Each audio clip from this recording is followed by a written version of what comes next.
Hello, I'm Super Bowl winner BJ Daniels.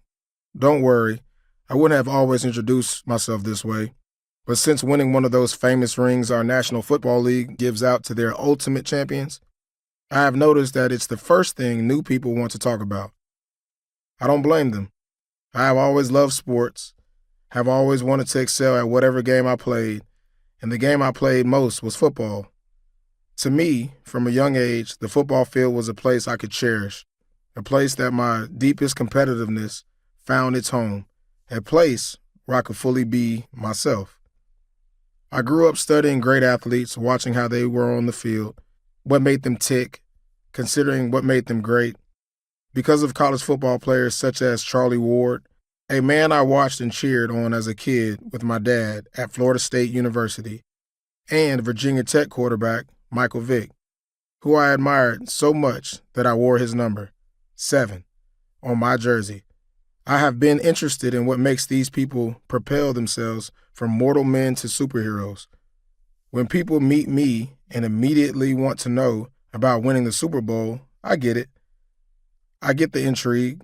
I get that they want to know more about how it feels to be a part of the team that climbs the ultimate mountain, how a winner celebrates the achievement, and of course, where I keep my Super Bowl ring. So let's get it out the way. Super Bowl 48, 2014.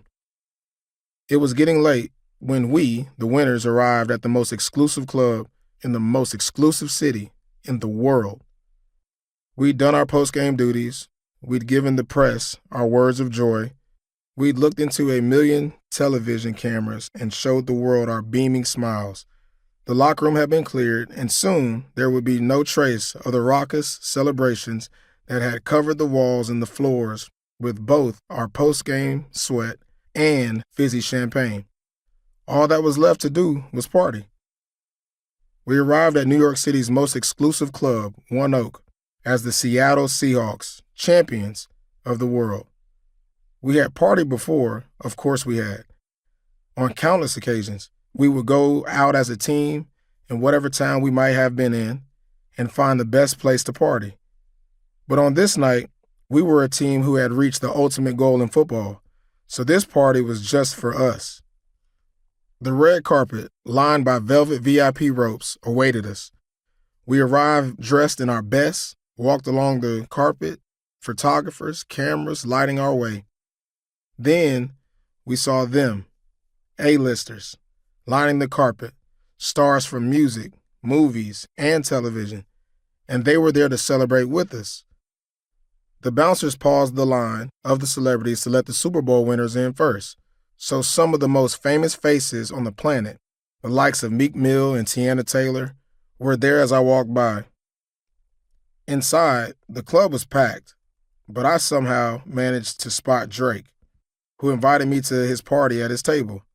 I had met Drake before at a Seahawks practice and started a conversation with him because we have the same birthday. He remembered me, and that's why he called me over that night. So check this out. I was just a rookie who, in his first turbulent months in the league of my dreams, had already been on 2 huge teams, the Seahawks and the San Francisco 49ers, and seen very quickly how hard life could be as a pro.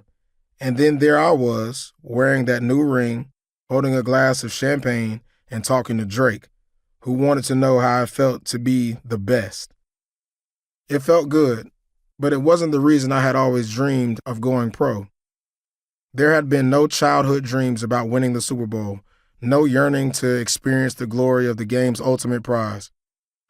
No, all my dreams were simply about becoming an NFL player, making it to the pro game. From elementary and middle school into varsity, football, and college, I was a young quarterback who, while too often being told all the reasons why I didn't fit the role, refused to listen. Tell me why I can't do something, and I am simply going to work harder, be stronger, throw further. With that resolution, I allowed myself to dream of defying the doubters,